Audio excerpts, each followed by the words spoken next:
Встретились у магазина, встали в очередь. Ждут на праздники престольные гостей. У нее растут два сына, у него две дочери. Да вот общих не послал Господь детей. Улыбнулись, побледнели, почеломкались. Как дела?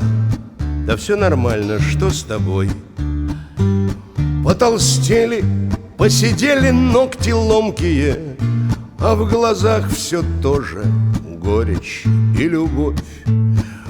Потолстели, посидели ногти ломкие, а в глазах все тоже горечь и любовь.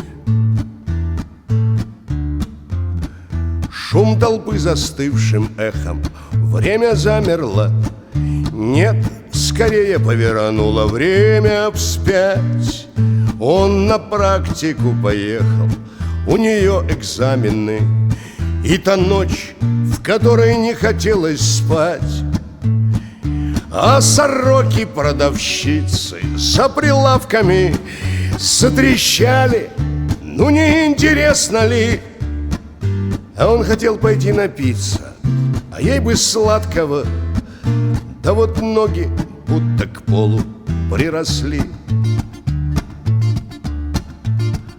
А как здорово в спящей красавице по бумаге летало перо.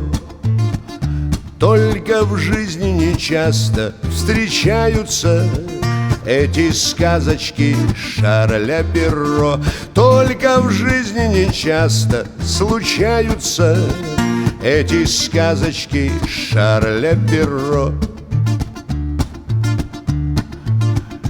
И бросая в сумку жуть полукопченую, он вдруг понял, что осталось жить чуть-чуть. И что в общем ни при чем жена с девчонками. Просто не к тому ходил дурак к врачу. И у кассы кошелек свой дермантиновый, разрывая нервно, думала она в том, что мужа своего звала скотиною. Исключительно ее самой вина. В том, что мужа своего звала скотиною, исключительно ее одной вина. А как здорово в спящей красавице по бумаге летало перо. Только в жизни нечасто встречаются эти сказочки Шарля Перро. Только в жизни нечасто случаются эти сказочки Шарля Перро. Встретились у магазина, встали в очередь. Ждут на праздники престольные гостей.